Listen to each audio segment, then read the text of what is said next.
Welcome back to the Deep End. You are listening to The Deep Dive. Hello again.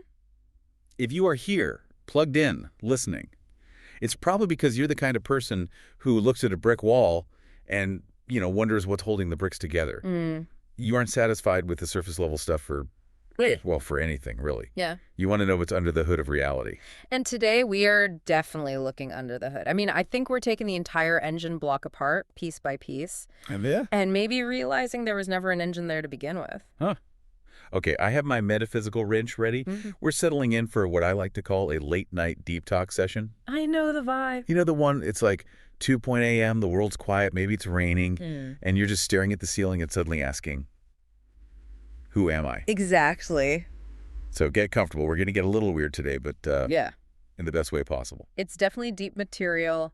It's dense. But my goal here is to keep us grounded. Please do. We're dealing with some really high-level metaphysics, concepts that challenge, how we see our own faces in the mirror. But the mission, as always, is to translate that into something you can actually wrap your head around. And maybe even use. Before we jump into the void, though, we do have a bit of housekeeping. Yeah. I need to read our mandatory disclaimer, so official voice on. Go for it. Declare this podcast will be distributed free of charge on all major platforms for educational purposes. Important to get that out of the way so we can focus on the good stuff. Okay. Maps out. Where are we going today? We are diving back into the Seth Material. Specifically, we're looking at session 142. Which is a nice little time machine. This session was recorded on March 22, 1965. And the context is everything with these sessions. It's a Monday night in Elmira, New York. And from the notes that Robbie Butts provided, Jane Roberts' husband, the scribe. Right. It seems neither of them were feeling particularly energetic. Yeah, I was reading that, and it felt so relatable. They both felt unwell, just tired, dragging a bit. It's that feeling where you almost want to cancel plans, Just curl up and watch TV, but you decide to push through anyway. Exactly. It wasn't a high-energy night.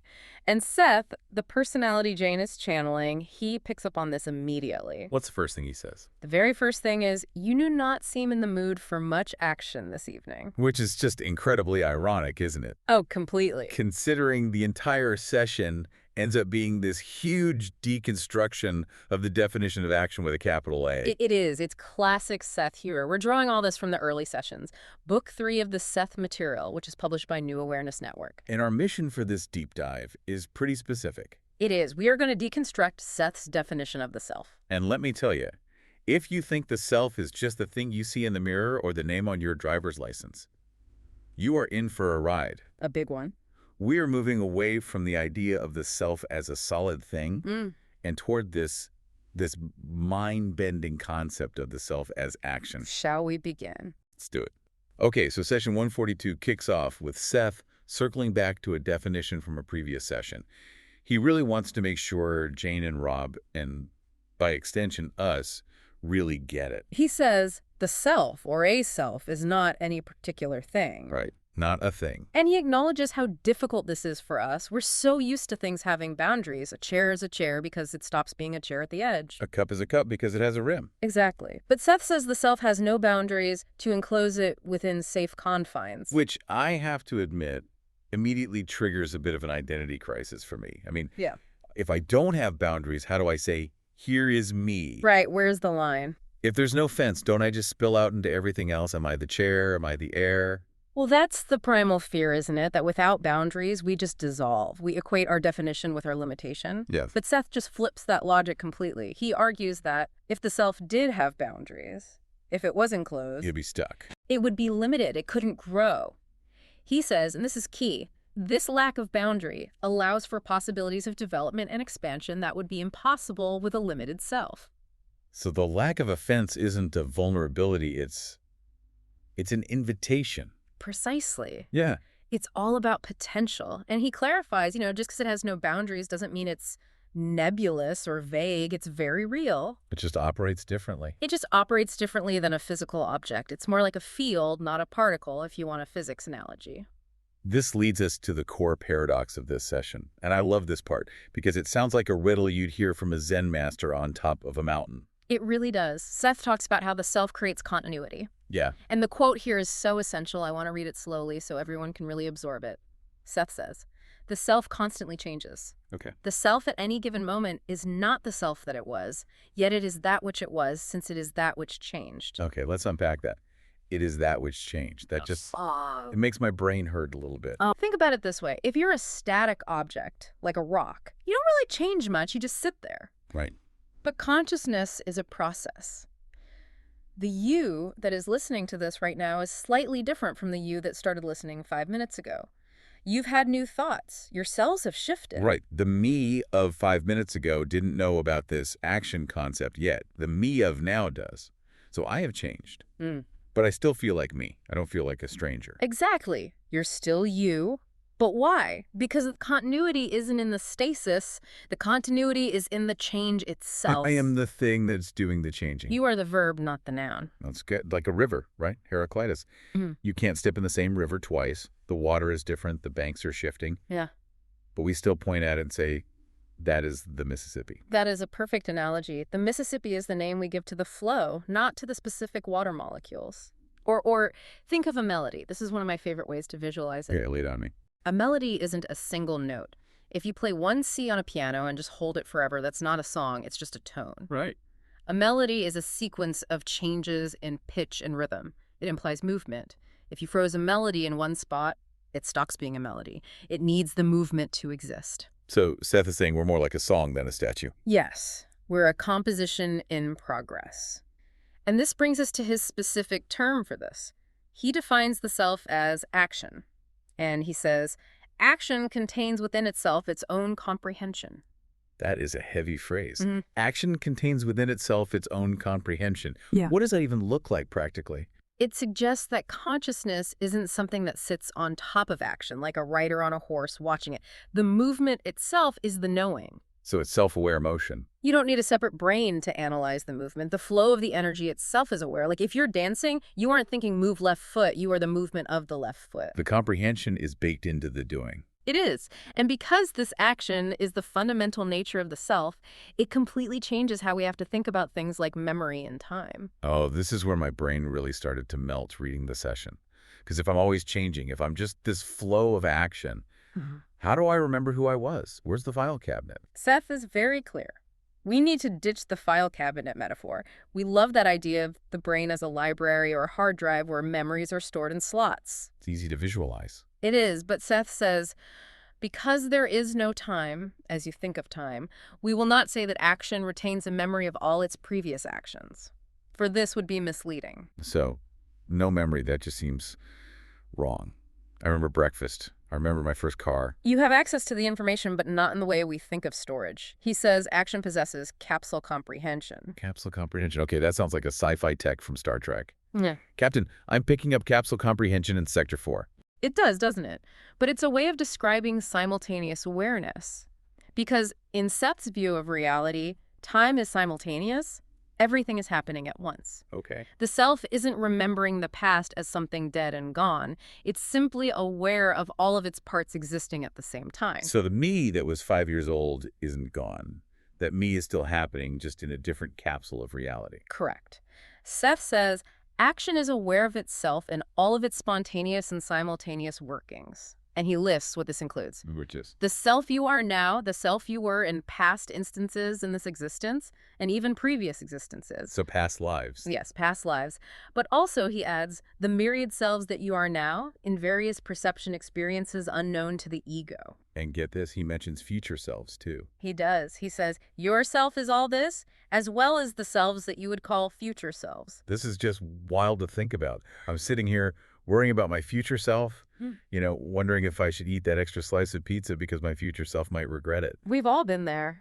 But according to Seth, that future self already exists. He's already dealt with the pizza. He's judging me right now. In a manner of speaking, yes, it's a simultaneous totality. All these versions, past, present, future, probable, are held together in this web of action. It makes the whole concept of identity so much bigger. I'm not just this guy sitting at a microphone. I'm a cluster of events. I'm a network. A gestalt, as Seth often calls it. And this leads directly into the architecture of how this is all structured. Seth makes a distinction between the self we know and the entity. Okay, let's break that down. Self versus entity. What's the difference? Is the entity just a bigger self? Think of the entity as the larger umbrella, or maybe the board of directors. Seth defines the entity partially as the sum of all the selves within a given range of action. So the entity is the whole team, and myself is one player on the field. That works. Or, to use Seth's metaphor from this session, he talks about a blueprint. He says the blueprint is action's intent. The selves are action in progress toward this blueprint. Action in progress. I like that. It implies we aren't finished products. Never. We're the construction crew and the building at the same time. We're never finished. Because action can never complete itself. If it did, it would stop being action. It would be static. It would be dead. Seth goes into some pretty technical detail here about how all these selves are connected. He talks about the inner self. Yes. He describes the inner self as a nucleus or a relay station. Relay station. Like a hub. Exactly. The inner self acts as the reference point that connects all these seemingly disconnected selves. Yeah. You might feel isolated in your current life, totally unaware of your past lives or your probable selves. Yeah, you feel like you're just floating alone. But the inner self is the hub where all those lines meet. It's the switchboard. He mentions electrical fields here too, right? He does. He reminds us that the self is of electrical composition. He refers back to earlier sessions where he discussed how electrical fields are formed. The idea is that we are literally intensities of energy. You, as a human being, you represent an electrical field of great intensity that is capable of efficiently acting as a unit within the physical field. I love that. I am an electrical field of great intensity. I'm putting that on my business card. Host speaker, electrical field of great intensity. It's scientifically accurate, according to Seth. But then he explains how this creation happens, and this is where we get the concept of outthrusts and inthrusts. Okay, this is the part where I had to read it 3 times.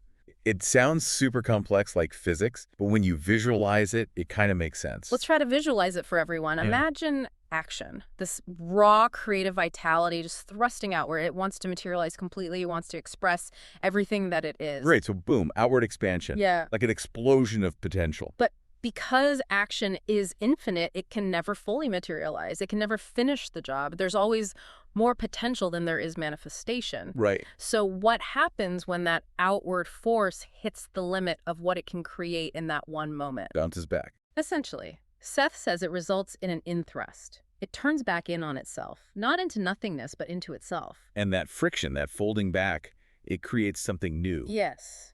Seth says this gives us the creation of new inner selves. Whoa. So it's like a perpetual motion machine of consciousness. Yeah. It tries to expand, can't finish, folds back in, and that folding creates a new center of consciousness, which then tries to expand again. Exactly. It is a constant process of becoming. We are the result of action trying to know itself and express itself, or the wake left by the movement of action. And that ties right back to the action contains its own comprehension bit. The very act of existing and trying to expand creates more existence. It's beautiful, really.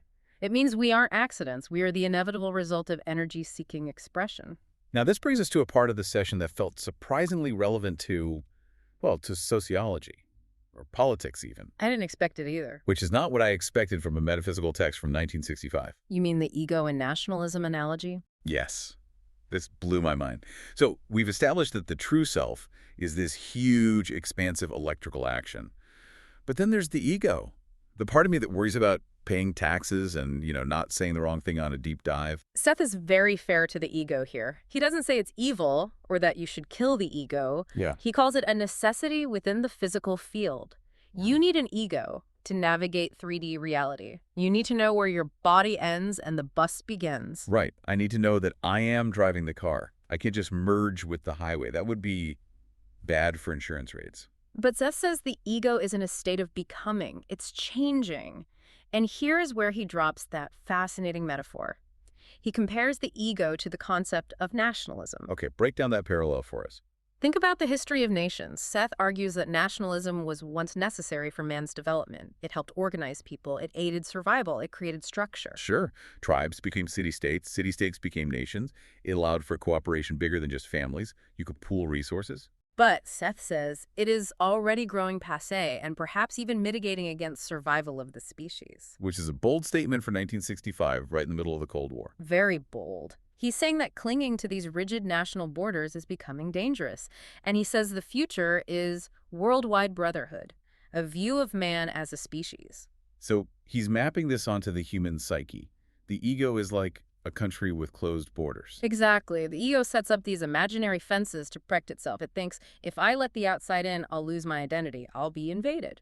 But Seth says that when the ego concept is discarded, the individual self will not lose but gain. Just like a person doesn't lose their individuality just because they recognize they're a citizen of the world. In fact, they gain. They gain access to the resources, the culture, the connection of the whole planet. So letting down the walls of the ego doesn't mean you disappear into the soup. It means you get bigger, you get richer. The individual self will expand. That is the promise. The fear of expansion is purely an ego-based fear. The deeper self knows that boundaries are just limitations.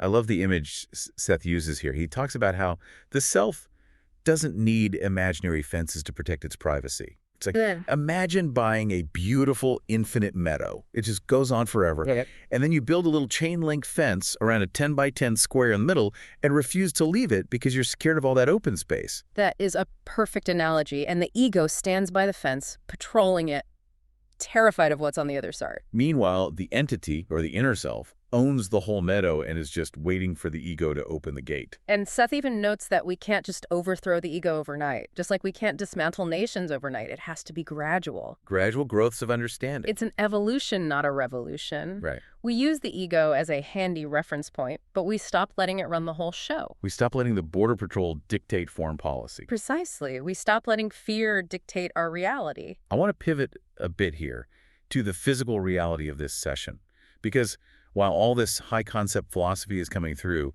there are two human beings in a room in Elmira. Jane Roberts and Robert Butts. And remember, they were tired. But something really funny happens in the middle of this profound explanation of the cosmos. The sneeze. The sneeze. I love this detail because it's so human. Jane is deep in a trance, channeling Seth, talking about atoms and identities, and Rob, poor guy, just starts having sneezing fits. Just without warning. Yeah. And he notes in the transcript that Jane, the Jane-Seth presence, just sat quietly waiting for him to stop. Yeah. Her eyes remained closed, and she rocked back and forth gently. And Rob points out that this really proves the depth of the trance. He says, my sneezing certainly constituted an interruption of sorts, yet Jane's reaction to this was placid. He notes that if someone had, banged on the door, or if she were awake, she would have been startled. But in the trance, the sneeze was just accepted. Integrated. It didn't break the connection. It's such a funny contrast. Here's Seth, an entity of capsule comprehension and electrical intensity, patiently waiting for a guy to blow his nose so he can continue explaining the secrets of the universe. It grounds the whole thing, doesn't it? It reminds us that all this high-level info is coming through a biological vessel. It does. But then, toward the end of the session, things get a little less funny and a little more mystic. The father-trainer callback. Yeah.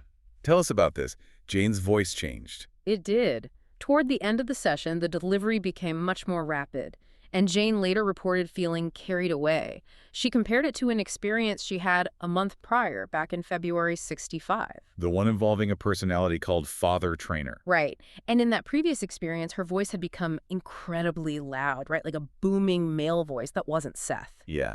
And in this session 142, she felt that same sensation start to happen again. She described it as feeling swept along by energy other than her own. The quote she uses is beautiful. She says it was like a sail filled with wind. And she explicitly says she had no sense of invasion. It wasn't scary at all. She felt supported, like flying. That is just fascinating. It connects right back to the content, doesn't it? Yeah. She is physically experiencing the action that Seth is talking about. She's feeling the outthrust. She is acting as the vessel for that electrical intensity. It's not just theory for her in that moment. It is a visceral physical reality. She is feeling the boundaries of herself expand to include this other energy. It gives me chills, honestly. Yeah. Good chills. It suggests that this expansion isn't just an intellectual exercise. It's a feeling. It's experiential. It should give you chills. It's a glimpse into what Seth means by value fulfillment. Right. Let's touch on that term before we wrap up the analysis. Value fulfillment. It sounds like corporate jargon, something I'd hear at a quarterly review. It is definitely not that. Yeah. Seth mentions that action develops according to value fulfillment, and he clarifies that this has very little to do with size or numbers. So it's not about how much you do. It's not about how many likes you get or how much money you make.